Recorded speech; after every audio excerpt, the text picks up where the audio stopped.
Indian man attempt world record with 1,638 knuckle push-ups.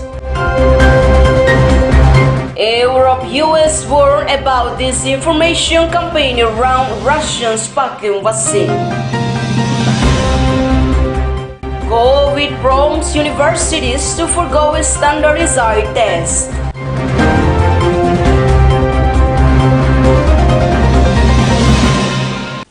Hello viewers, welcome back to TV Education Timor in the Voice of America News.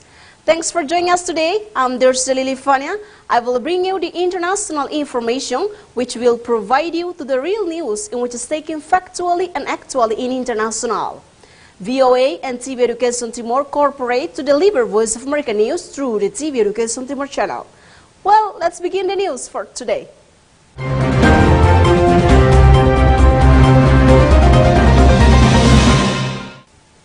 Indian engineering student and fitness enthusiast Tulasinata Ajanta attempt a world record for most knuckle push-up in an hour on Monday, June 28.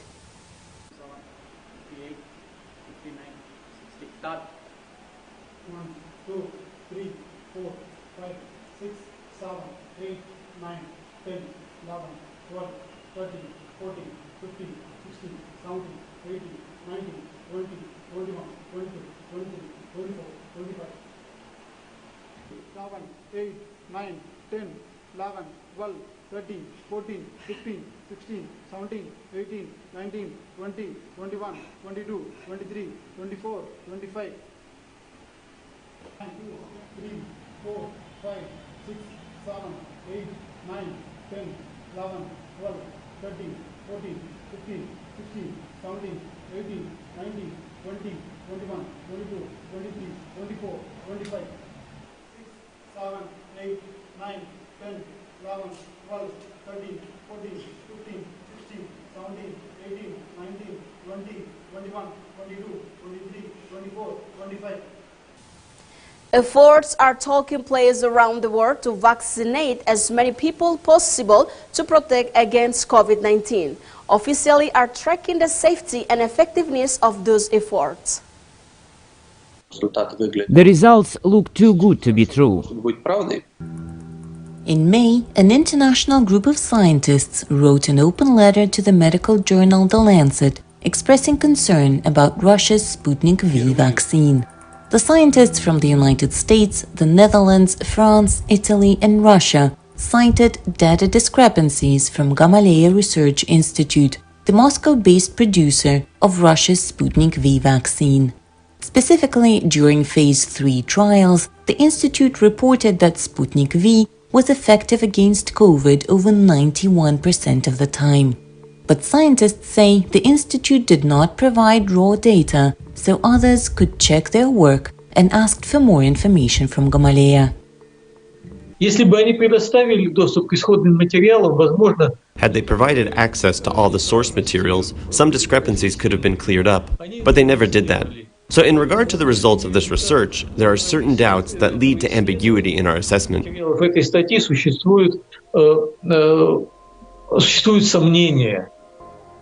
In a response to this letter, Sputnik V developers attributed any discrepancies to simple typing errors and called the scientists' requests strange. Gamaleya researchers noted the vaccine has been approved for use in over 50 countries. But other researchers say that doesn't prove the vaccine is as safe and effective as the developers claim. Разработчики этих всемирно известных вакцин, можно сказать, их западных вакцин, Developers of the internationally known Western vaccines not only published detailed reports about the research they'd conducted, but also published the protocols they abided by when conducting research, while Russian scientists refused to publish such protocols, and that raises a lot of questions. The Russian vaccine developers say their vaccine is safe and that Western medical researchers are being paid by the so-called Big Pharma to keep the Russian vaccine out of the world market. But medical researchers say makers of other vector vaccines, Johnson & Johnson and AstraZeneca, have been working closely with regulators to monitor the safety of their product, while the makers of the Sputnik V vaccine have not. If the developers of Sputnik start behaving like the developers of Johnson & Johnson, it can simplify the situation dramatically, and it would help them in the first place. Are they going to do it? I don't know. The World Health Organization say researchers are hoping to learn more during trips to Russia. We have a team now, I think, who are inspecting the factory. So they go to the different sites and look at the processes. But for now, Sputnik V hasn't made it to the list of vaccines approved for emergency use by the EU. Authors of the May letter criticizing the transparency of Sputnik V clinical trials say any problems with Sputnik could be easily solved. But reservations about the safety and efficacy of Sputnik V haven't stopped many countries desperate for ways to fight COVID from approving the vaccine for use in their countries. And millions of the vaccine have been administered in Russia and around the world. For Anusha Vitisyan in Washington, Anna Rice, VOA News. Even before the COVID pandemic shut down, some colleges has announced they would no longer consider standardized tests like the CIT and ACT for admission. One of the casualties of the pandemic were standardized college admission tests like the SAT, and it appears that's not going to change anytime soon. Earlier this year, the College Board, which administers college admission tests, announced the SAT will be either postponed until 2022 or cancelled. These tests have been a rite of passage and necessary part of the college admissions process. Educators consider them a clear-cut way to assess a student's level of academic preparedness. Hafiz Lakani runs a company that helps students prepare for college entrance exams. The difficulty of earning an A can be very different from one school to another. So this is where the standardized part of standardized tests is quite important. With those same students from very different high schools, we can look at an apples-to-apples comparison of their problem-solving ability based on a score result on the SAT or ACT. But for years, education experts like Akil Bello from the National Center for Fair and Open Testing have been criticizing standardized tests, saying they do not judge students fairly, favoring students who are good test takers and more financially well off.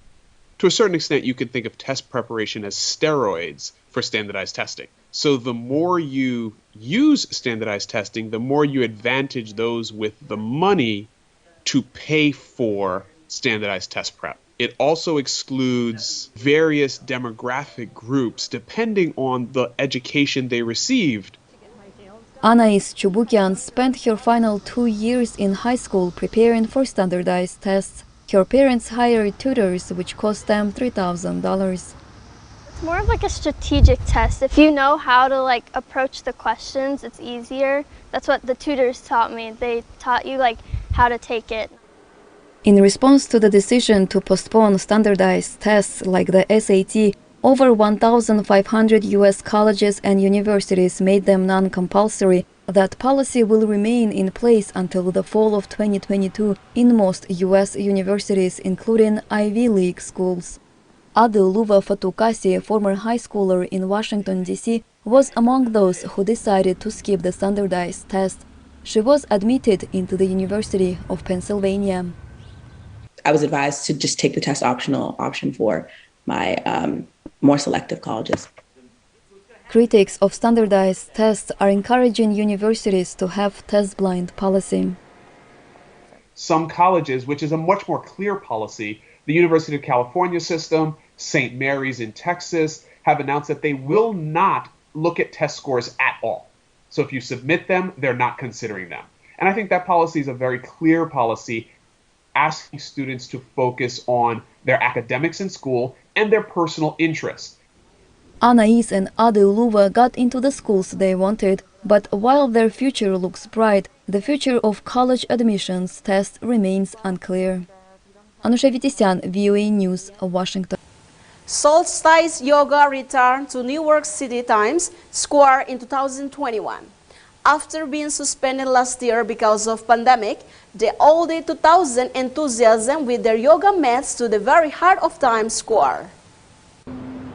A yoga mat, a bottle of water, and a good mood.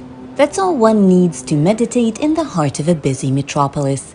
And this was the case in June 2021, when summer solstice yoga returned to New York City after the coronavirus pandemic forced a break in 2020.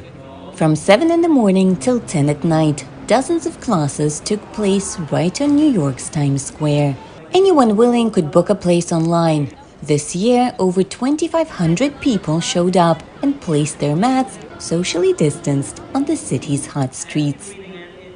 The theme for the summer solstice in Times Square is always, it's easy to find tranquility on a mountaintop. It's not easy to find it in the heart of Times Square. Before the pandemic, over 10,000 people came to Times Square to celebrate the summer solstice on a yoga mat. Douglas Stewart, co-founder of Yoga in Times Square, still remembers how 19 years ago, when the program just started, only 3 people showed up.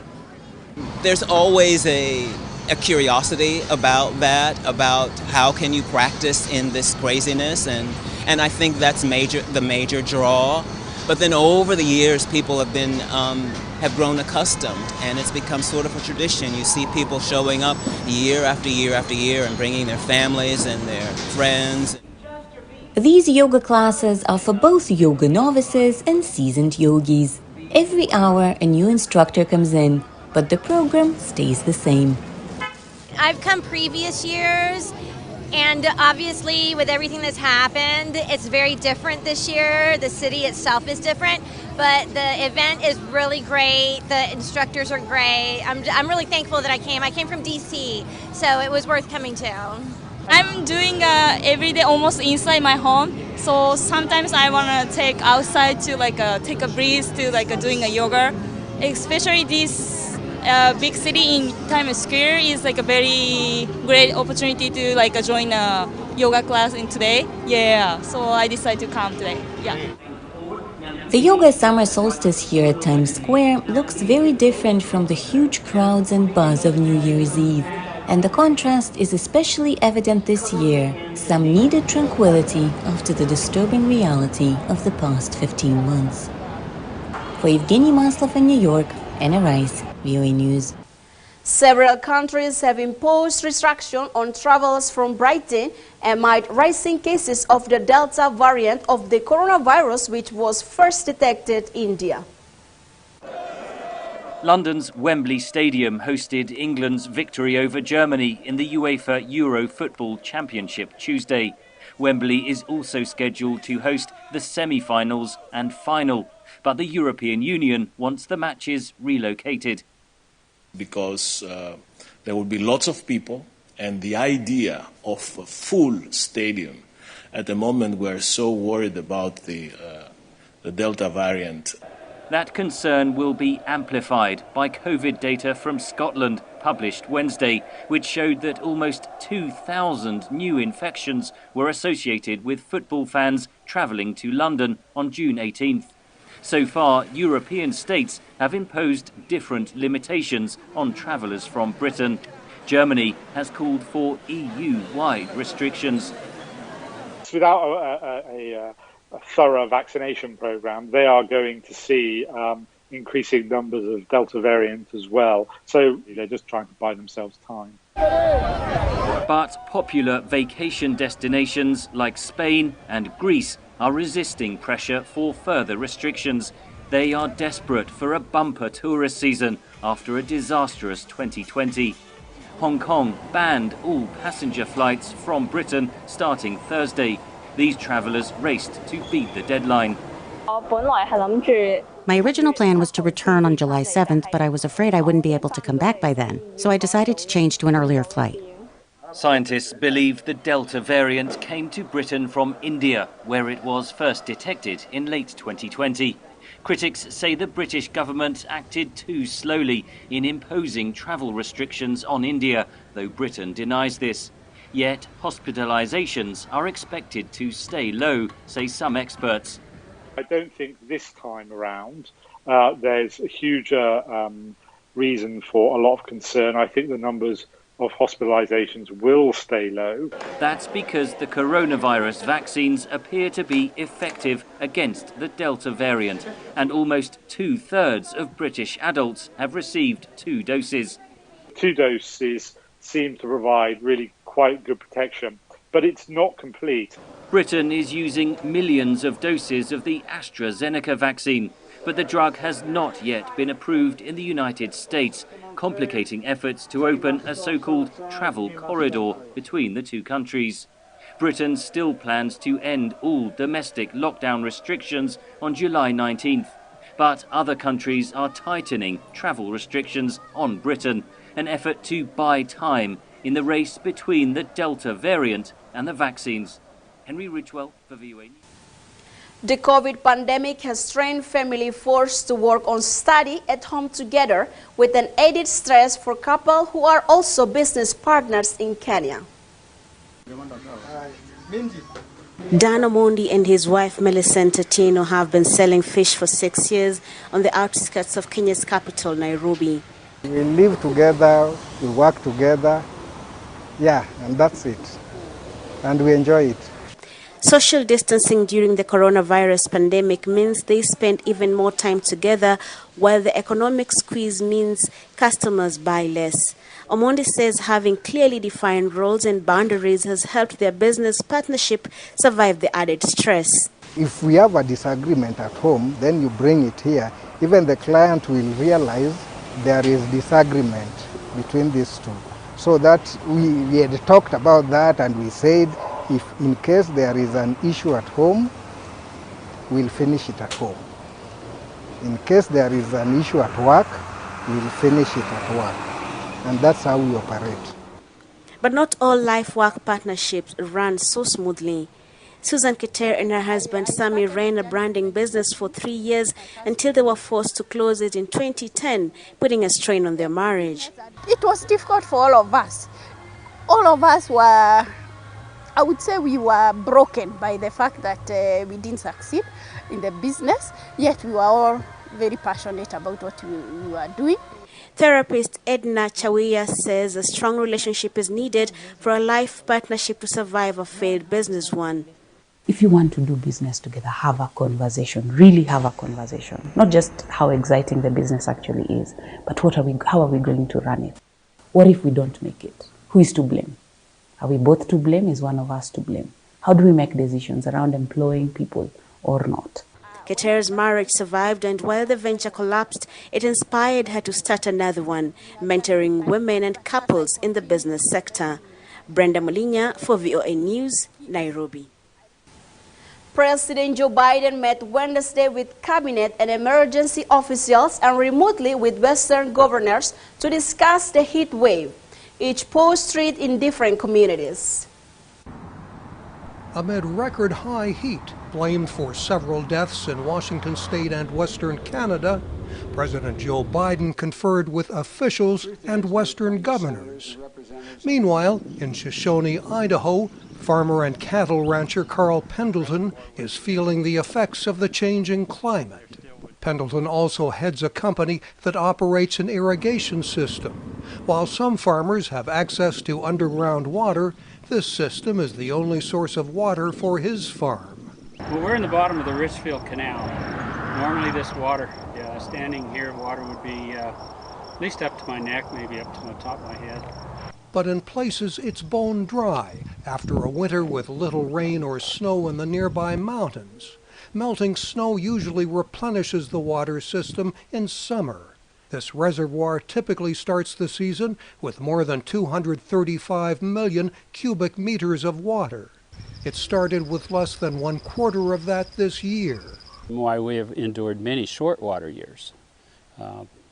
It's very uncommon that we don't have water to get us at least to mid-July. And we were turned off, we exhausted our resource on the 10th of June this year. It's the driest year in this water district since 1955. A meager alfalfa and grain crop means Pendleton's cattle won't have enough feed.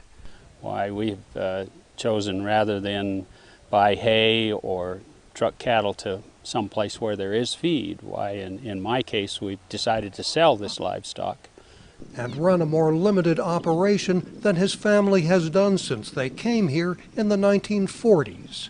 Pendleton says the American farm system is diversified and resilient, but government, which provides agricultural subsidies, has a role to play where the food supply is threatened. We certainly don't want to be welfare children out here. We'd rather get our money in the marketplace, but if you want to preserve our food supply, why, I think there's a necessary investment there.